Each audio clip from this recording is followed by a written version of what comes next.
A J Mix exclusive. Hey, this is D. Martin, Makaveli man, kicking it with J Mix. What it do, world? This is the legendary Cocaine, and I'm kicking it with J Mix.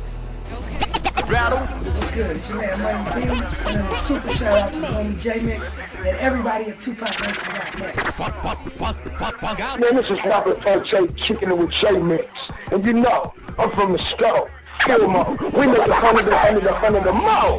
J Mix. This is Phil Brewster kicking it with J Mix on Tupac Nation. This is Mike Mosley kicking it with J Mix. Hello all, it's J Mix here. Giving a special shout out to all my YouTube subs and viewers. And I just wanted to give everybody a quick update. I've been in the lab mixing down interviews, and I haven't posted anything in a few days, so I thought I'd give you a special preview of my exclusive interview with Big D, Darryl Harper. Darryl Harper is a producer on Makaveli, and this is one of his first interviews in a very long time. So I want to welcome everybody listening to an exclusive clip of my interview with Mr. Darryl Harper. Wow. I'll tell you this. Actually, no one hip hop inspired me. When I went to Death Row, I went to Death Row as an R&B producer and writer. Mainly writer, but also producer and singer.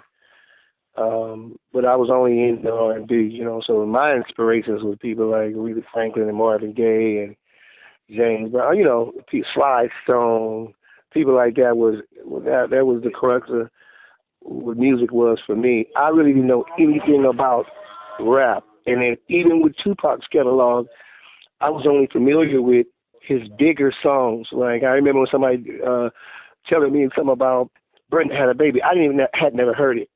I thought he was incredible in Juice. I liked it. I liked his magic on the screen and all that. I was really attracted to that, him as an actor. And then songs like Dear Mom and stuff. I liked his bigger songs, but I didn't know anything about album cuts or anything like that. And I'm ashamed to say, one of my biggest rap attractions was probably Fresh Prince. Parents just don't understand. I didn't really know a whole lot about hip hop. Besides, the bigger songs that made it to the radio. I wasn't into hip hop like that. I was really always into R&B and gospel. Let me say this: there's two different kind of productions. You can do production in your head, where in other words, you hear the songs, but you don't let's say you're not actually putting some hands-on equipment programming, but you hear, okay, the bass line should be like this, or the foot should be like this. So that kind of production in my head, hearing myself put together a song, I had done for years, and I can't remember how long, but because I started writing early. But actually, hands-on production, it was like when I got to Death Row, it was like I showed Suge what I did. The first time I showed Suge what I did, I took it into a room we used to call the rack room. Well, it wasn't even the rack room then. Back then, it was just a storage room. And I showed him a song I had did with a good friend of mine. I don't know if you'd be familiar with him, but his name is Wilton Felder. He's from the Jazz Crusaders. And I had some production that I had then, some songs I was writing. Suge heard one of my songs, and when I got to the hook, he stopped the tape and said, "You got a job. You're hired. You'll be here tomorrow with your ID, and your Social Security." But now, to get back to your question, even though he had me hired as an R&B producer and writer, there was really nobody there to work on. They had just they were about to bring a group 6 Feet Deep there. They had Michel'le, they had Danny Boy, but none of them had the front row when it come to where tracks went or what they were doing and what they were putting out. Everything was hip hop. So what I did, I learned to do what they were doing. When in Rome, learned to do what they was doing.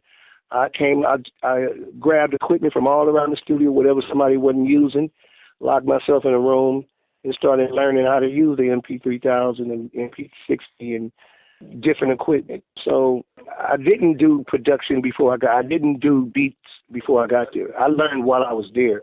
I learned that if I was going to have a chance on this label, I was going to have to learn how to use this equipment somewhat. Kurt and Hurt 'em Bad were way, way, way better producers than me. I mean, they were like magic. Kurt Hurt 'em Bad was like, I mean, it was just in his blood. He had a feel for hands-on production. I learned a lot of things watching them. Kurt came already ready. He had already had some experience producing. Tyrone and me actually learned at around the same time. He just grew faster. So when you say how long I've been producing, I learned to produce, hands-on production at Death Row. All right, it's J-Mix here, asking all my YouTube subs and viewers and all the members at TupacNation.net to keep it locked right here. The exclusive part 1 with Darryl Harper will be posted very shortly, and I'll see everybody on the next upload. One love, everybody. A J-Mix exclusive.